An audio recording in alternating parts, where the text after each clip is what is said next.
Abantu bose bazi Titanic nk'inkuru y'urukundo rwa Jack na Rose, ariko hari ikintu kimwe gikomeye cyane abantu benshi batigeze bamenya, agashoti story. Mu by'ukuri muri Titanic nta muntu n'umwe wapfuye azira Jack na Rose. Abapfuye bapfuye bazira ubwoba n'icyizere kitariho. Uzi ko ubwato bwari bufite lifeboat nkeya ku bushake, kuko batari bazi ko bashobora gukenera nyinshi. Oya, abubatsi ba Titanic bizeraga ko ubwato butarahoma ku buryo bashyizeho lifeboat nkeya kugira ngo ubwato bugaragare neza.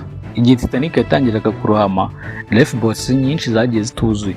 Hari lifeboat ishobora gutwara abantu 35 igenda itwaye abantu 28 gusa. Abantu bapfuye usuko hatari ari uburyo bwo kubakiza. Abantu barapfuye usuko hatari ari uburyo bwo kubakiza, ariko kuko ntibizeraga ko ibintu biri serious. Jack yapfuye kubera ukonje, ariko mu by'ukuri icisha abantu benshi ni ukwizera nabi ibintu. Titanic si inkuru y'ubwato bwarohamye, ni inkuru y'abantu batigeze bitegura ikibi kuko bumvaga bafite igihe. Muri agashoti story ukuyemo iki? Niba ukunze agashoti story kanda subscribe, like and share, n'ejo uzagaruke uzasanga kandi agashoti story. Wibuke kutubwira ikindi twazakubwiraho mu gashoti story gatukurikira.